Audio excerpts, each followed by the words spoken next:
नमस्कार, मैं हुसैन रिजवी। यूपी में नाम को लेकर जबरदस्त सियासी संग्राम चल रहा है। अकबर नगर का नाम भी बदल दिया गया है। अब अकबर नगर को सौमित्र वन के नाम से जाना जाएगा। वहीं सावन से पहले सीएम योगी ने अपना लाउड एंड क्लियर आदेश दिया, यूपी में अब नाम तो बताना होगा। अगर नाम सलमान है और ढाबे का नाम भगवान ढाबा है तो यह नहीं चलेगा। योगी आदित्यनाथ ने नाम पूछने का रिस्क आखिर क्यों लिया?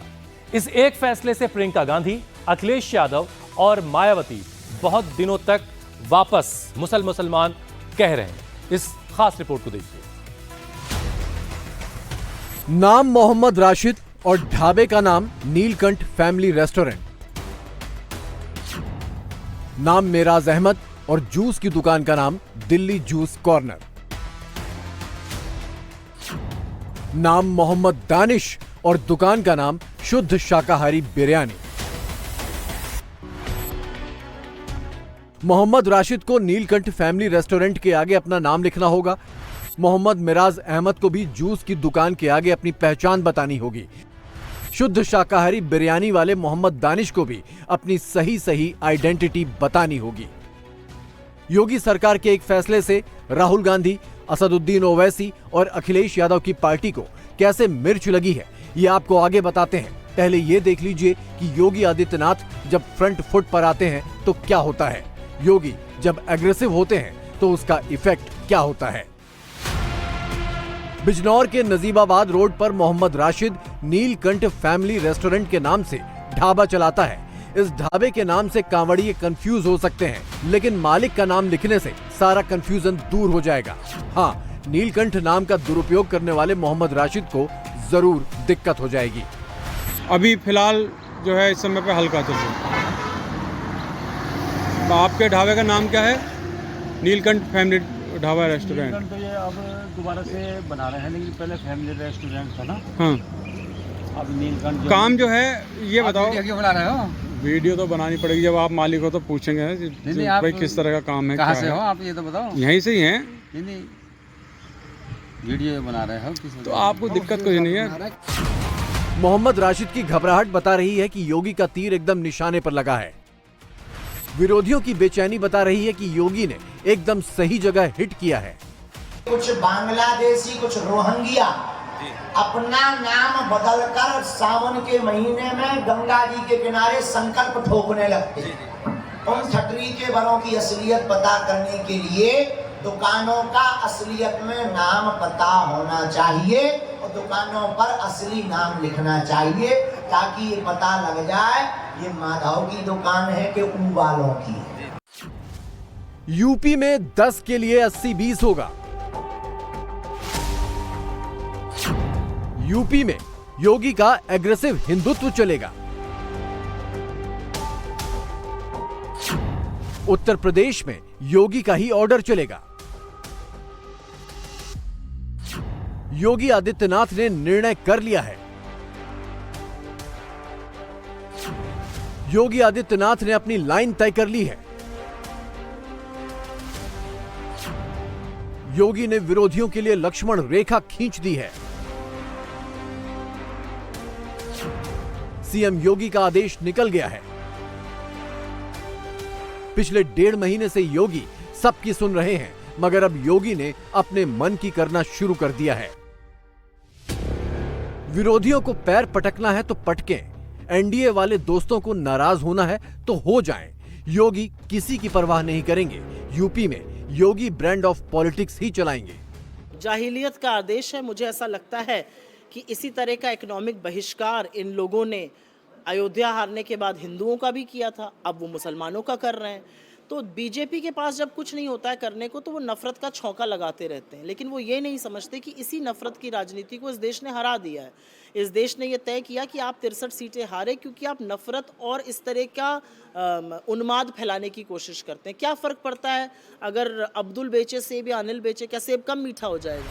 इससे पहले कभी इस तरह का कोई कानून अस्तित्व में नहीं आया। कांवड़ यात्राएं खाली यूपी में नहीं, बिहार, राजस्थान, मध्य प्रदेश और हरियाणा प्रांत में भी निकलती है।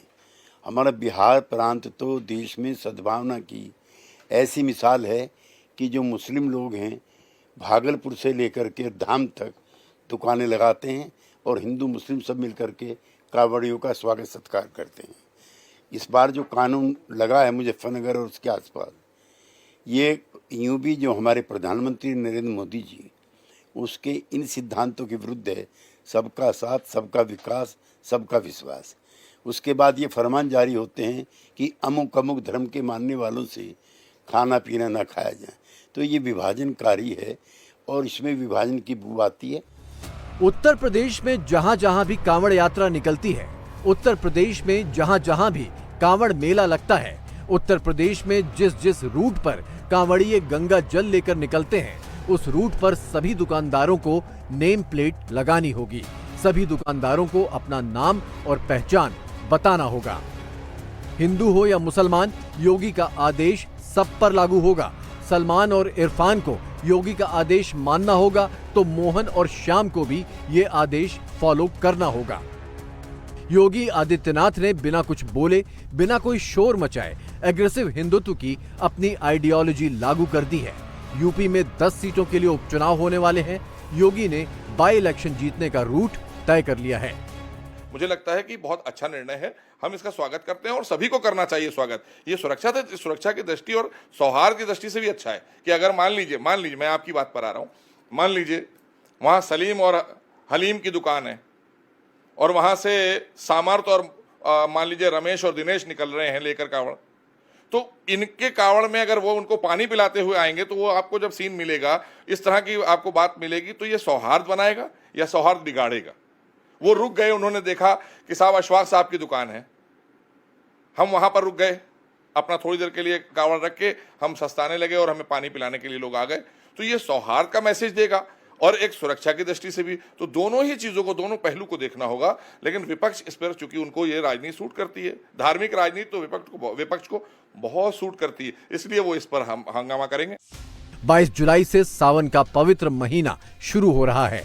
सावन की कांवड़ यात्रा से पहले पश्चिमी यूपी के 3 जिलों के पुलिस कप्तानों ने अपने अपने जिले के लिए गाइडलाइंस निकाली थी। अब योगी की सरकार ने पूरे प्रदेश के लिए सरकारी आदेश निकाल दिया। कल एक सीमित एडमिनिस्ट्रेशन का एक दिशा निर्देश था, उसको लेकर कई तरह के कन्फ्यूजन, कई तरह के कंट्राडिक्शन और कई तरह के हाहाकार मचे थे। आज राज्य की सरकार ने स्पष्टता की है और साथ ही साथ उन्होंने स्पष्ट किया है कि जो कांवड़ यात्री हैं उनकी श्रद्धा, उनकी शुचिता और उनके साथ उनके सम्मान की दृष्टि से ये दिशा निर्देश है। इस पर किसी तरह के कम्युनल कलर चढ़ाने की ज़रूरत नहीं है। आज का जो दिशा निर्देश है राज्य सरकार का, उसमें क्या लिखा है कि मुसलमान अपनी पहचान करेगा और दूसरे नहीं करेंगे? कहाँ से हिंदू मुसलमान आ गया? भाई, कांवड़ यात्रियों के अपनी एक शुचिता होती है, उस समय जो है वो एक परहेज करते हैं कई चीज़ों से। तो मुझे लगता है कि जो लोग इस पर कम्युनल कलर चढ़ाने की कोशिश कर रहे हैं, ना वो मुल्क के हितैषी है, ना उस मजहब के हितैषी है और ना मानवता के हितैषी है। योगी सरकार के आदेश में 3 बातें प्रमुख हैं। पूरे यूपी में कांवड़ रूट पर दुकानदारों को नेम प्लेट लगानी होगी। खान पान की दुकानों के सामने दुकानदारों को अपनी पहचान बतानी होगी और हलाल सर्टिफिकेट वाले प्रोडक्ट बेचने पर पाबंदी है। ऐसा करने वालों के खिलाफ कार्रवाई होगी। योगी सरकार ने यूपी में कांवड़ यात्रा के 3 रूट निर्धारित कर दिए हैं। पहला रूट है पश्चिमी यूपी से हरिद्वार, यानी गाजियाबाद, मेरठ, मुजफ्फरनगर, बागपत, बिजनौर, सहारनपुर और मुरादाबाद से हरिद्वार आने जाने का रूट। इस रूट पर शिवरात्रि तक कांवड़ यात्रा चलती है। यूपी में कांवड़ यात्रा का दूसरा रूट है प्रयागराज से वाराणसी। यहाँ पूरे सावन कांवड़ यात्रा होती है। और तीसरा रूट है देवरिया गोरखपुर से झारखंड के देवघर। इस रूट पर भी पूरे सावन कांवड़िए चलते हैं। पश्चिमी यूपी से लेकर पूर्वांचल तक जहां जहां कांवड़ यात्रा निकलती है, वहां के हिंदू दुकानदार खुश हैं। मुस्लिम दुकानदारों को भी ज्यादा दिक्कत नहीं। धोखा देने का इरादा रखने वालों को जरूर दिक्कत हो रही है, लेकिन उन्हें भी नेताओं जितनी दिक्कत नहीं है। कावड़ यात्रा के माध्यम से हमने जो सरकार का वो था, हमने कावड़ बंद कर दिया अपना होटल। जो सरकार ने कहा, हमें प्रशासन ने कहा, हमें अच्छा, पुलिस क्या आई थी? पुलिस प्रशासन ने कहा कि कावड़ यात्रा के दौरान अपना होटल बंद करके रखना। अच्छा, पुलिस आई थी कि आप बंद कर दीजिएगा? हाँ, बंद कर दीजिएगा। नॉन वेज का होटल आपका है? नॉन वेज होटल है मेरा। अच्छा, जो कावड़ यात्रा के दौरान बंद रहेगा। हमारा तो बाहर फ्रंट पे जो बोर्ड लग रहा है उस पर हमारे ओनर का नाम पड़ा हुआ है, मैसर तोहिद आलम। लिखा हुआ है साफ साफ अक्षरों में, बड़े बड़े अक्षरों में लिखा हुआ। पिछली बार में भी हुआ था, इतनी सख्ताई नहीं थी, इनके ज़्यादा सख्ताई आई। और ये क्या नाम, बस ठीक है, अच्छी बात है ये। और क्या नाम, झगड़ा ना हो जाए, ऐसे आदमी पंगा पुंगे की वजह से आदमी बच के रहना चाहिए। कार्ड वो बने थे मेले में, फागुन वाला जो मेला था, तो उसमें कार्ड मिले थे, बने भी थे, टंगे भी घर में रखे हैं। जब मेला आता तो पहन लेते हैं गले में जी। तो जैसे दुकान पे अगर नाम लिखना होगा तो इससे क्या फर्क पड़ेगा? कुछ भी नहीं फर्क पड़ेगा, नाम ही तो पड़ेगा उस पे, जात थोड़ी ना लिखा जाएगा। नाम से पता चल जाता है ना, इसलिए कह रहे हैं। अच्छा, विपक्षी पार्टी कह रहे हैं कि ये भेदभाव होगा, समाज में दूरियां बढ़ेंगी, छूत होगा। ऐसा नहीं है, कांवरिये भी तो बहुत लोग आते हैं ना, हर कास्ट के आते हैं, सिर्फ मुसलमान को छोड़ के सारे कास्ट तो आते हैं। तो फिर आप ये सही मानती हैं फैसला? योगी सरकार के फैसले से क्या किसी कानून का उल्लंघन हुआ है? क्या योगी सरकार का फैसला सचमुच संविधान का मर्डर है? योगी के विरोधी जिस निर्णय का विरोध कर रहे हैं वो मुलायम सिंह यादव के समय बनाए गए खाद्य सुरक्षा मानक अधिनियम का हिस्सा है। मुलायम सिंह सरकार ने 2006 में जो नियम बनाए थे उसके मुताबिक सभी दुकानदारों, रेस्टोरेंट मालिकों और ढाबा संचालकों को अपना नाम, पता और लाइसेंस नंबर लिखना जरूरी है। इसके साथ रेस्टोरेंट में बिकने वाले सामान की प्राइस लिस्ट भी सार्वजनिक करनी होगी। मुस्लिम समुदाय में अगर आप देखेंगे तो लाला मीट खाते हैं, वो नहीं कहते कि हम दूसरा नहीं खाएंगे, कहेंगे ना। तो सबकी अपनी अपनी प्रेफरेंसेस, देश में सबको अधिकार है अपने धार्मिक पर्व के दौरान किस तरह को खाना खाना चाहते हैं। तो इस बात को बिल्कुल गलत तरीके से प्रचारित किया जा रहा है। पहले भी होता रहा है, पूर्व में भी पुलिस बुलाती थी सबको, और जब समाजवादी पार्टी की सरकार थी, आप पूछना, जब भी ये इस तरह का मुंह जबानी कहा जाता था, मुंह से कहते थे कि नहीं भाई अपने अपने नाम लिख दीजिए। इस बार आप कह सकते हैं रिटर्न में इतना अंतर जरूर हो सकता है, लेकिन ये यहाँ आप किसी से पूछेंगे, पूर्व प्रचलित व्यवस्था ये है। योगी सरकार के फैसले की टाइमिंग समझिए। यूपी में विधानसभा की 10 सीटों पर उपचुनाव होने वाले हैं।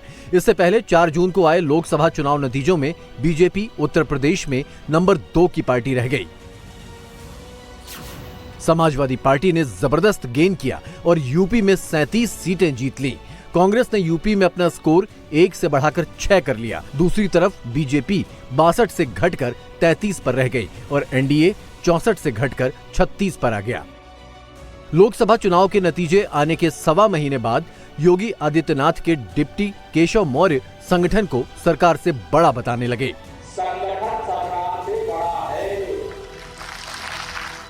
समाजवादी पार्टी के चीफ अखिलेश यादव केशव मौर्य को मॉनसून ऑफर देने लगे। केशव मौर्य को अब बार बार सफाई देनी पड़ रही है। वे मॉनसून ऑफर को पब्लिकली डिनाई कर रहे हैं और 2027 में 2017 जैसी जीत दोहराने की कसम खा रहे हैं। योगी सरकार पर अखिलेश यादव के हमले बढ़ गए हैं। अखिलेश को भी 2027 दिख रहा है। इसकी वजह भी है। समाजवादी पार्टी ने चुनावों में जबरदस्त गेन किया है। 2017 के यूपी चुनाव में समाजवादी पार्टी ने विधानसभा में केवल 47 सीटें जीती थी। 2022 के यूपी चुनावों में समाजवादी पार्टी ने अपने विधायकों की संख्या बढ़ाकर 111 कर ली। 2024 के लोकसभा को अगर असेंबली वाइज ट्रांसलेट करके देखें तो समाजवादी पार्टी और कांग्रेस अलायंस यूपी की 403 विधानसभा सीटों में से 224 विधानसभा सीटें जीतने की स्थिति में है। यानी इस वक्त अगर यूपी विधानसभा के चुनाव हो जाएं और उसमें लोकसभा चुनाव जैसे पैटर्न पर ही वोटिंग हो जाए तो समाजवादी पार्टी की सरकार बनने का फुल चांस है। कुर्सी की लड़ाई में जनता बहुत परेशान है, इसलिए फैसला टाल दिया। क्या जो पहले जिन लोगों का घर उजाड़ा था, ये सरकार मजबूत होती तो इनका भी उजाड़ देती घर। तो किसने फैसला लिया था घरों को हटाने का? कौन लोग थे? क्या मुख्यमंत्री खुद थे? तो अब तो मुख्यमंत्री कह देंगे हम नहीं थे, अधिकारी थे। ऐसे समय में योगी आदित्यनाथ ने एक डिसीजन लिया और एक ऐसा फैसला जिसने योगी आदित्यनाथ को पॉलिटिकल लाइमलाइट में ला दिया। मुसलमानों के बीच इसमें कहीं इसको लेकर कंफ्यूजन नहीं है, कहीं इसको लेकर के दिक्कत नहीं है, क्योंकि जो मुसलमान वहाँ बिरयानी की दुकानें लगाते हैं, जिनके होटल्स हैं या जिनके कारोबार गोश्त से खाने से जुड़े हैं, वो ऑटोमेटिकली बंद कर देते हैं और पहले से बंद हो जाते हैं। और इस बार नहीं, ये पहले से चला आ रहा है। मतलब मुसलमान से नहीं है, मतलब मांस से है, मांसाहार से है। उनको शाकाहारी मिले, उनको शुद्ध मिले, उनको लहसुन से, प्याज से, मांस से बचाने का, उससे दूर रखने का मकसद है। लेकिन सरकार अपना काम पूरी सम्मान के साथ, सबकी आस्था के साथ, सबके सम्मान के साथ कर रही है। आज हर कोई योगी का नाम ले रहा है। पक्ष में हो या विपक्ष में, योगी आदित्यनाथ को इग्नोर करना मुश्किल है। पश्चिमी उत्तर प्रदेश और विशेषकर कांवड़ की यात्रा पर पड़ने वाले दुकानदारों को अपना नेम प्लेट, नाम, जात, धर्म के आधार पर जो लिखने का निर्देश जारी किया है वो अनुचित है और विभेदकारी है। इससे समाज में खाई पैदा होगी, समाज में विभेद पैदा होगा और इस प्रकार के निर्णय से बचना चाहिए। कोई शक नहीं है कि यूपी में बीजेपी की ताकत घटी है। डेटा भी यही कहता है। 2017 के यूपी विधानसभा चुनावों में बीजेपी ने अकेले दम पर 312 सीटें जीती थीं। 2022 के यूपी चुनावों में बीजेपी की सीटें घटकर 255 रह गईं। अलाइंस पार्टनर्स को मिलाकर भी बीजेपी की सीटें 273 ही रहीं। 2024 के लोकसभा रिजल्ट को विधानसभा सीटों में ट्रांसलेट करके देखें तो बीजेपी और एनडीए पार्टनर्स मिलकर 174 सीटों पर ही बढ़त बना पाए। योगी के विरोधी इस बात को ऐसे प्रचारित कर रहे हैं जैसे यूपी में बीजेपी की ताकत घटने से योगी आदित्यनाथ की ताकत घटी है। ये भी प्रचारित किया जा रहा है कि सीटें घटी तो योगी के कारण घटी। योगी ने इसे ना तो एक्सेप्ट किया, ना कभी इसका खंडन किया। बीजेपी प्रदेश कार्य समिति की बैठक हुई तो योगी ने बस इतना ही कहा कि फ्रंट फुट पर रहना है, बैक फुट पर जाने की जरूरत नहीं।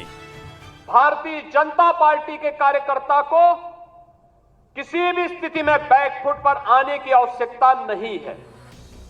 पिछले 4 दिनों में योगी ने बुलडोजर पर ब्रेक लगा दिया और डिजिटल अटेंडेंस का फैसला स्थगित कर दिया।